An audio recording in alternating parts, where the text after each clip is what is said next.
Hello everyone, welcome to शिक्षा window. आज हम लोग स्टार्ट करेंगे लाइफ प्रोसेस का लेक्चर नंबर 5। लास्ट क्लास में हम लोगों ने कवर किया था न्यूट्रिशन इन एनिमल्स और ह्यूमन बींग्स भी हम लोग देखे थे कि कैसे कैसे कंटिन्यू होता है वो प्रोसेस। तो आज रेस्पिरेशन नया टॉपिक स्टार्ट करते हैं। ये हमारा दूसरा टॉपिक था किसका, लाइफ प्रोसेस का। तो रेस्पिरेशन क्यों इम्पोर्टेंट होता है किसी भी लिविंग ऑर्गेनिज्म में? क्योंकि वो एनर्जी देता है ना। किसी भी लिविंग ऑर्गेनिज्म को सरवाइव करने के लिए या कुछ भी काम को करने के लिए एनर्जी की जरूरत पड़ती है। एनर्जी हर एक चीज को चाहिए जो कि मूव कर रहा है या कुछ भी वर्क कर रहा है। वर्क करने के लिए ताकत का जरूरत होता है, चाहे वो ताकत किसी भी फॉर्म में हो, किसी भी फॉर्म ऑफ एनर्जी में उसको मिले, उसको एनर्जी से मतलब है ना। चाहे वो फ्यूल के फॉर्म में मिले या फूड के फॉर्म में मिले या न्यूट्रिएंट्स के फॉर्म में मिले, किसी भी फॉर्म में मिले, अगर वो उसको तोड़ सकता है एनर्जी के फॉर्म में तो मेरा वर्क होगा, मेरा काम होगा। ठीक है। फॉर एग्जाम्पल ह्यूमन बॉडी में रेस्पिरेशन होता है तो फूड जो ग्लूकोज प्रेजेंट है ब्लड में, ठीक है, वो टूटता है एनर्जी में। तो ये एनर्जी में टूट रहा है, हमको एनर्जी मिल रहा है किसी भी काम करने के लिए। जैसे हम कुछ बोल रहे हैं, हम स्पीकिंग कर रहे हैं, तो स्पीकिंग करने के लिए भी तो एनर्जी की जरूरत होती है। तो ये एनर्जी मुझे कहाँ से मिला? रेस्पिरेशन से, है ना। तो रेस्पिरेशन क्या होता है, इसका डेफिनेशन क्या है? Respiration is the process of releasing energy from the food. ये कैसा फूड होता है? ये फूड वही फूड होता है जो न्यूट्रिशन से एक्वायर किया है कोई भी लिविंग ऑर्गेनिज्म, है ना। Respiration is the process of releasing energy from the food. यहाँ पे फूड फ्यूल का काम कर रहा है। ठीक है, लिख देते हैं respiration is the process of releasing energy from food। ठीक है, ये फूड किस तरह एक्ट कर रहा है? फ्यूल की तरह। ठीक है, ये फ्यूल की तरह एक्ट कर रहा है जो क्या करने में हेल्प करता है? बॉन्ड करने में हेल्प करता है हमारे फूड के एनर्जी पार्टिकल्स को या बॉन्ड को। ठीक है, जिससे हमको एनर्जी मिलता है और उसी एनर्जी को हम यूज करते हैं बहुत सारे प्रोसेस को कंटिन्यू करने में। ठीक है, फॉर एग्जाम्पल हमारे बॉडी के सेल्स डिवाइड होते हैं इस एनर्जी का यूज करके। बॉडी में रिपेयर का फंक्शन होता है, कहीं पे सेल्स डैमेजेस हो जा रहे हैं, कहीं पे कोई टिश्यू डैमेज हो जा रहा है, तो उसको रिपेयर करने में भी एनर्जी की जरूरत होती है। कोई भी काम, कोई भी वर्क, चाहे वो डांसिंग हो, सिंगिंग हो, राइटिंग हो, स्पीकिंग हो, लिसनिंग हो, कुछ भी काम, मेंटली फिजिकली कोई भी वर्क, तो वो रेस्पिरेशन के द्वारा हमको वो एनर्जी मिलता है। ठीक है, जैसे आप देखे होंगे कि कोई व्हीकल चल रहा है, ठीक है, या ऑटोमोबाइल चल रहा है, तो उसको फ्यूल की जरूरत होती है, चाहे वो फ्यूल पेट्रोल हो, डीजल हो या बैटरी हो, बैटरी सेल। तो उसको जरूरत होता है फ्यूल का या एनर्जी का। बेसिकली एनर्जी का जरूरत होता है उसको वर्क करने के लिए। ठीक है, क्योंकि गाड़ी वर्क कर रहा है, एक प्लेस से दूसरे प्लेस तक जा रहा है, ट्रेवल कर रहा है, तो उसको एनर्जी की जरूरत है। और एनर्जी मिलने का जरिया क्या है? उसका फ्यूल। ठीक है, चाहे वो फ्यूल कोई भी तरीके से मिले उसको। वो फ्यूल क्या करता है कि गाड़ी चल पाता है, उसको एनर्जी मिल पाता है। क्या फ्यूल जाके उसका व्हीकल को मूव कराता है? नहीं ना। फ्यूल क्या करता है? बर्न करता है, क्योंकि फ्यूल का नेचर है कंबशन। वो स्पार्क जनरेट करता है इंजन में, अब वो बर्न होता है। बर्न होने से क्या होता है? हीट एनर्जी डेवलप होता है, हीट एनर्जी फॉर्म होता है, और वही हीट एनर्जी काम करवाता है, उस व्हीकल को मूव करने के लिए ताकत देता है। ठीक है, तो वो बात है। तो respiration is the process of releasing energy from food. ठीक है, रेस्पिरेशन और ब्रीदिंग क्या दोनों सेम चीज होते हैं? रेस्पिरेशन और ब्रीदिंग क्या दोनों सेम चीज होते हैं? बहुत कोई को मिसकंसेप्शन है, रेस्पिरेशन एंड ब्रीदिंग दोनों में क्या फर्क है? ब्रीदिंग इसमें सिर्फ इनटेक ऑफ ऑक्सीजन होता है, intake of oxygen, and release of मतलब जो भी वेस्ट प्रोडक्ट है यानी कार्बन डाइऑक्साइड वो रिलीज होता है। ठीक है, and water, carbon dioxide and water. तो breathe in and breathe out, ये तुम्हारा ब्रीदिंग का रोल है, लेकिन और ये एक फिजिकल प्रोसेस है, ये सिर्फ एक फिजिकल प्रोसेस है, लेकिन रेस्पिरेशन एक फिजिकल प्रोसेस भी है और ब्रीदिंग इसका पार्ट है। ब्रीदिंग इसका पार्ट है, ये फिजिकल प्रोसेस भी है और बायोकेमिकल प्रोसेस भी है। बायोकेमिकल प्रोसेस भी है। इसके अंदर क्या होता है, जैसे हम लोग ऑक्सीजन का इनटेक करते हैं तो उस ऑक्सीजन के हेल्प से जो ग्लूकोज प्रेजेंट होते हैं हमारे बॉडी में वो टूटते हैं, ठीक है, ग्लूकोज टूटते हैं ऑक्सीजन के प्रेजेंस में, ये ऑक्सीडेशन हुआ और जो ग्लूकोज टूट रहा है उसको हम ग्लाइकोलाइसिस भी बोल सकते हैं, ठीक है। तो ग्लाइकोलाइसिस हो रहा है, ऑक्सीडेशन हो रहा है, तो बेसिकली ये बायोकेमिकल प्रोसेस है, एक फिजिकल प्रोसेस है, क्योंकि इसमें ब्रीद इन ब्रीद आउट भी है शामिल, ठीक है। तो वो हो गया मेरा रेस्पिरेशन। हमारा बॉडी किसको एब्जॉर्ब करता है, ऑक्सीजन को, क्योंकि ऑक्सीजन से हम रिस्पायर करते हैं, ठीक है। तो अब देखते हैं मेरा रेस्पिरेशन में क्या हो रहा है, जो फूड है वो ऑक्सीजन के प्रेजेंस में टूट रहा है और क्या दे रहा है हम लोग को, एनर्जी, और बाई प्रोडक्ट में कार्बन डाइऑक्साइड एंड वाटर, ठीक है। जो फूड था ये जो ब्लड में ग्लूकोज के फॉर्म में बह रहा था, स्टोर्ड था, ठीक है, इसको जब ऑक्सीजन मिलता है, ऑक्सीजन मिलता है तो ये टूटता है और क्या देता है हम लोग को, बाई प्रोडक्ट में एनर्जी और कार्बन डाइऑक्साइड प्लस वाटर, ठीक है। इसको हम उस तरह से भी इमेजिन कर सकते हैं, फॉर एग्जाम्पल ये पूरा प्रोसेस वैसे कहाँ हो रहा है, ये पूरा सेल के अंदर प्लेस हो रहा है। मान लीजिए एक मेरा ये सेल, ठीक है, सेल, हर एक सेल में रेस्पिरेशन हो रहा है, millions and billions of cell है, हर एक सेल में रेस्पिरेशन चालू है, ठीक है। मान लीजिए ये सेल के पास फूड तो प्रेजेंट है, ठीक है, ये सेल के पास ग्लूकोज तो है, जैसे इसको ऑक्सीजन मिलता है, ऑक्सीजन मिलता है, ये क्या होता है, इसके अंदर रिएक्शंस होते हैं और वो रिएक्शन से ब्रेक होते हैं एनर्जी, एनर्जी और क्या, कार्बन डाइऑक्साइड और क्या, वाटर, ठीक है। अब देखिए ये सेल है, इसके अंदर रिएक्शंस हो रहे हैं, सेल के अंदर स्टोर्ड था फूड और ऑक्सीजन मिला।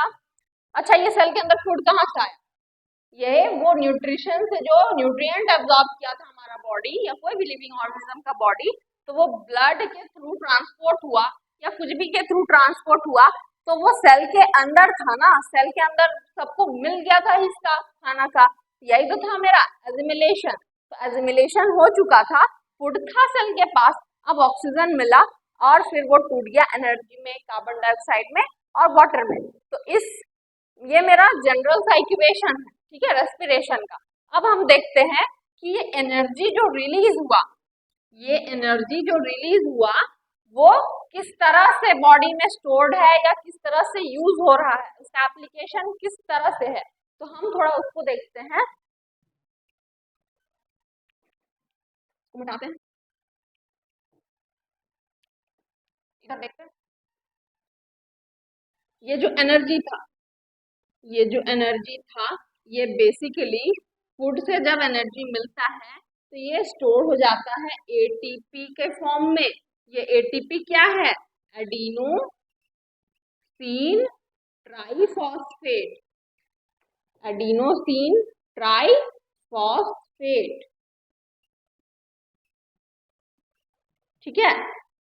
ये एडिनोसिन ट्राइफॉस्फेट एक तरह का कंपाउंड है, ठीक है, एक तरह का कंपाउंड है जिसमें राइबोज है, एडिनोसिन है, बहुत सारा तरह का चीज है, ठीक है, मटेरियल्स है, इसके अंदर स्टोर्ड रहता है हमारा एनर्जी। ये एनर्जी इस फॉर्म में स्टोर होता है। इसको समझने के लिए हम एक एग्जांपल कुछ इस तरह से ले सकते हैं, जैसे हमारा जो फोन होता है, मोबाइल फोन, ठीक है, सेल फोन, तो हम उसको क्या करते हैं, चार्ज में चार्ज करके रखते हैं यूज करने के लिए, ठीक है, हमारा बैटरी रहता है उसमें, उसको चार्ज करते हैं इलेक्ट्रिसिटी का यूज करके, और फिर वो बाद में हम जब फोन को यूज करते हैं तो वो जो चार्ज है बैटरी में ऑलरेडी चार्ज स्टोर्ड है, ठीक है, स्टोर्ड है बैटरी के अंदर चार्ज, वो चार्ज क्या होता है, धीरे धीरे टूट के एनर्जी देता है और उसी एनर्जी सप्लाई से हमारा जो एप्स है या जो भी हम इंटरनेट चला रहे हैं या जो भी यूज कर रहे हैं एप्लीकेशन, वो सबको एनर्जी मिलता है और फिर वो एप्स रन करते हैं। ठीक है, तो चार्ज हम लोग क्या किए थे, फोन के बैटरी में चार्ज को स्टोर करके रखे थे ताकि हम उसको बाद में यूज कर सके। तो जब हम लोग खाना खाते हैं और खाना से जब एनर्जी टूटता है या एनर्जी रिलीज होता है तो हम तुरंत सारे एनर्जी को तो यूज नहीं कर लेते हैं। तो जो एनर्जी है जो यूज नहीं हुआ है वो किस फॉर्म में स्टोर हो जाता है, एडिनोसिन ट्राइफॉस्फेट। और ये किसके अंदर स्टोर होता है, एक सेल ऑर्गेनल जिसका नाम है माइटोकॉन्ड्रिया।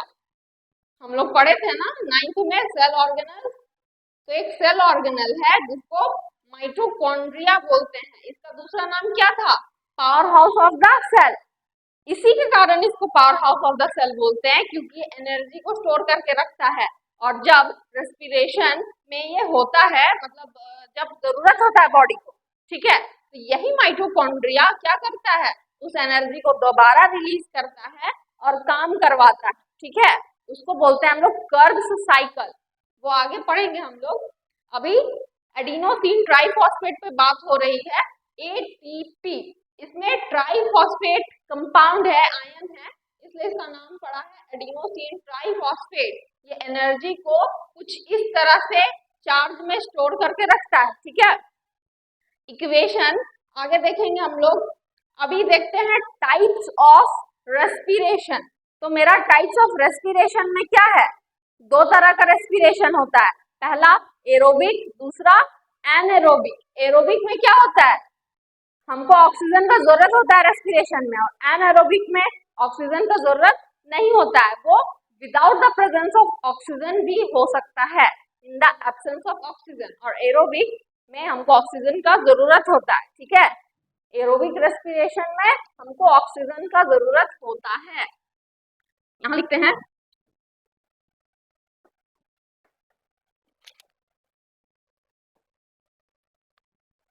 Types of respiration.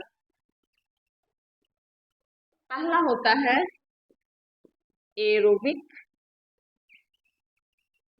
दूसरा होता है एनएरोबिक।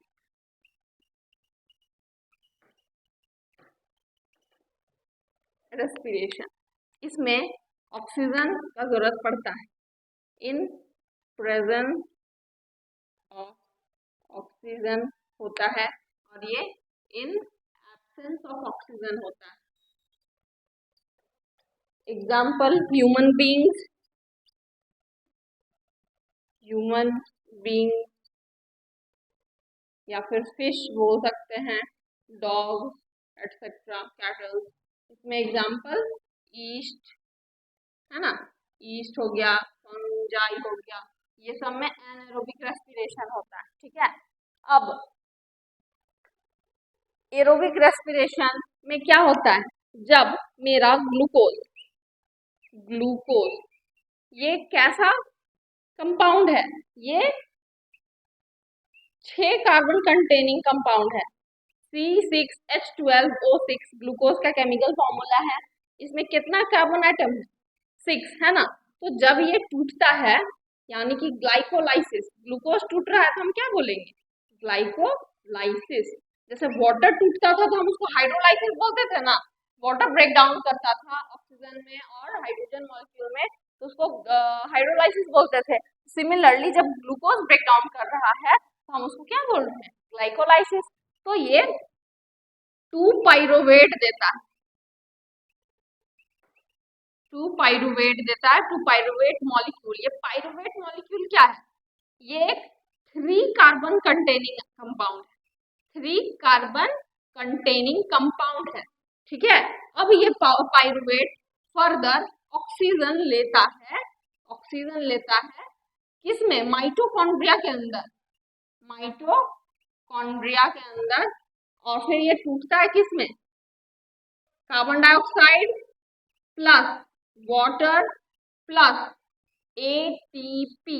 यही एटीपी क्या है, एनर्जी। ठीक है, ये 6 होगा, ये 6 होगा और ये 38। ये एरोबिक रेस्पिरेशन यानी कि ह्यूमन बीइंग में ये कुछ इस तरह से होता है, ठीक है। ग्लूकोज टूट रहा है, ग्लाइकोलाइसिस बोल रहे हैं, टू पाइरोवेट मॉलिक्यूल। पाइरोवेट मॉलिक्यूल एक 3 कार्बन कंटेनिंग कंपाउंड है, ऑक्सीजन के प्रेजेंस में ये टूट रहा है और यही 38 एटीपी जो है ये मेरे को मिल रहा है। ये कितना ग्लूकोज का मॉलिक्यूल से हमको 38 एटीपी एनर्जी मिल रहा है? ओनली 1। ये सिर्फ एक ग्लूकोज से हमको इतना एनर्जी मिल रहा है, तो सोचिए 1000 ऑफ ग्लूकोज मॉलिक्यूल से हमको कितना एटीपी मिल रहा है। और उतना सारा एटीपी यानी उतना सारा एनर्जी हर एक सेल में स्टोर किया जा रहा है, तब जाके हम इतना काम कर पाते हैं, तब जाके हम बड़ा बड़ा काम कर पाते हैं, जैसे रनिंग हो गया, स्विमिंग हो गया, या जो भी बॉडी के अंदर फंक्शंस हो रहे हैं जिसके लिए एनर्जी रिक्वायरमेंट है, तो सारा एक एनर्जी रिक्वायरमेंट हमारा यही एटीपी फुलफिल करा रहा है, ठीक है। और अगर वो एनर्जी यूज अप नहीं हो रहा है, बॉडी में स्टोर होते जा रहा है लंबा समय तक, तो फिर वो फैट के फॉर्म में बॉडी में डिपॉजिट होते जाएगा या फिर ग्लाइकोजन, ठीक है। स्टोर्ड फूड को, एनर्जी को ग्लाइकोजन बोलते हैं। जैसे प्लांट्स में वो स्टार्च के फॉर्म में स्टोर हो रहा था, तो ह्यूमन बॉडी में वो ग्लाइकोजन के फॉर्म में स्टोर हो जाएगा, ठीक है। इसको देख सकते हैं हम। रेस्पिरेशन इन अमीबा देखेंगे अब, ठीक है। रेस्पिरेशन इन अमीबा, ये एक कैसा ऑर्गेनिज्म है अमीबा? यूनिसेलुलर ऑर्गेनिज्म, यूनिसेलुलर यानी कि इसके पास सिर्फ एक ही सेल कंटेन होगा, मतलब पूरा का पूरा बॉडी में सिर्फ कितना सेल प्रेजेंट है? एक सिंगल सेल, ठीक है। तो ये कैसे रेस्पिरेशन करता है? क्योंकि है तो ये लिविंग ऑर्गेनिज्म, तो रेस्पिरेशन तो करेगा ही, तो कैसे करता है? और ये एरोबिक करता है या एनारोबिक? ये एरोबिक रेस्पिरेशन करता है, ठीक है। मान लीजिए ये अमीबा का न्यूक्लियस है, ये उसका स्किन है या आउटर सरफेस, और अमीबा हमेशा मॉइस्चर में प्रेजेंट होता है जनरली, है ना। तो मान लीजिए इसके बाहर ऑक्सीजन है, ऑक्सीजन मॉलिक्यूल या ऑक्सीजन गैस है, ठीक है। तो क्या होगा? इसके स्किन से ऑक्सीजन अंदर जाएगा, लेकिन कैसे जाएगा? डिफ्यूजन से। Very good. डिफ्यूजन एक प्रोसेस है, डिफ्यूजन और ऑस्मोसिस, ये दो तरीका होता है जिसमें से पार्टिकल्स फ्लो करते हैं from higher concentration to lower concentration, ठीक है। तो डिफ्यूजन किसमें होते हैं? डिफ्यूजन आपका गैसेस में होते हैं, ठीक है, और ऑस्मोसिस लिक्विड्स या फ्लूइड्स। यहाँ पे डिफ्यूज होगा यानी कि बाहर का जो भी ऑक्सीजन प्रेजेंट होगा वो स्किन के अंदर जाएगा, ठीक है, क्योंकि अंदर में ऑक्सीजन का लोअर कंसंट्रेशन है, यानी कि ऑक्सीजन नहीं है या बहुत कम है, तो कंसंट्रेशन कैसा है अंदर? लोअर। और बाहर ऑक्सीजन प्रेजेंट है, तो बाहर कंसंट्रेशन कैसा है? हायर। तो हायर से लोअर की तरफ फ्लो करेगा, तो ये डिफ्यूजन के प्रोसेस से ये अंदर चला जाएगा, और अंदर चल गया तो ऑक्सीजन आया। अब जो भी इसके पास फूड है, न्यूट्रिशन में हम लोग देखे थे कि अमीबा फूड कैसे ऑब्टेन करते हैं, तो फूड मॉलिक्यूल है, तो उसको फिर ये ऑक्सीजन क्या करेगा? तोड़ेगा, एनर्जी देगा। फिर अगर कार्बन डाइऑक्साइड रिलीज हो रहा है, क्योंकि एरोबिक रेस्पिरेशन है, तो कार्बन डाइऑक्साइड रिलीज होगा बाय प्रोडक्ट में। अब ये कार्बन डाइऑक्साइड फिर दोबारा डिफ्यूजन का प्रोसेस से क्या हो जाएगा? स्किन के बाहर रिलीज, क्योंकि अंदर कंसंट्रेशन ज्यादा बाहर कम, तो ये मूव कर जाएगा टुवर्ड्स आउटवर्ड डायरेक्शन, ठीक है। ये तो हो गया अमीबा का रेस्पिरेशन। हम देखते हैं फिश, ठीक है। फिश, फिश के पास रेस्पिरेटरी क्या ऑर्गन प्रेजेंट होता है? गिल्स ना, okay, gills. Respiration in fish, fishes. तो फिश के पास एक स्पेशल ऑर्गन होता है गिल्स, जो कुछ इस तरह से दिखता है, ठीक है, उन लोगों के सिर के पीछे प्रेजेंट होता है। तो ये गिल्स स्पेशली क्या करते हैं? जो वाटर के अंदर डिजॉल्व्ड ऑक्सीजन होते हैं उसको ये लोग किसमें चेंज करते हैं? ऑक्सीजन मॉलिक्यूल, जो पानी के अंदर ऑक्सीजन प्रेजेंट होते हैं उसको ये एब्जॉर्ब करते हैं और फिर फिश को मिल जाता है ऑक्सीजन, ठीक है। अब हम लोग देखते हैं, ये हो गया फिश खत्म। अब हम लोग देखते हैं लीच। लीच या अर्थवॉर्म। अर्थवॉर्म, इसमें रेस्पिरेशन कैसे होता है? लीच अपने स्किन से रेस्पायर करते हैं, जैसे अमीबा स्किन से कर रहा था, वैसे ही लीच भी स्किन से करते हैं, अर्थवॉर्म भी स्किन से करते हैं। ये दोनों में कॉमन बात है कि इन लोगों का स्किन मॉइस्चराइज रहता है, हमेशा थोड़ा सा ह्यूमिडिटी प्रेजेंट रहता है इन लोगों के स्किन में। तो क्या होता है कि ऑक्सीजन डिफ्यूजन के हेल्प से बॉडी के अंदर चला जाता है, ठीक है, डिफ्यूजन के हेल्प से बॉडी के अंदर चला जाता है और फिर वो लोग एरोबिक रेस्पिरेशन को कैरी आउट करते हैं। ओके, अब हम लोग देखेंगे respiration in human beings. Human beings में कैसे कंटिन्यू होता है रेस्पिरेशन, ये हम देखेंगे नेक्स्ट क्लास में। Thank you for watching this video.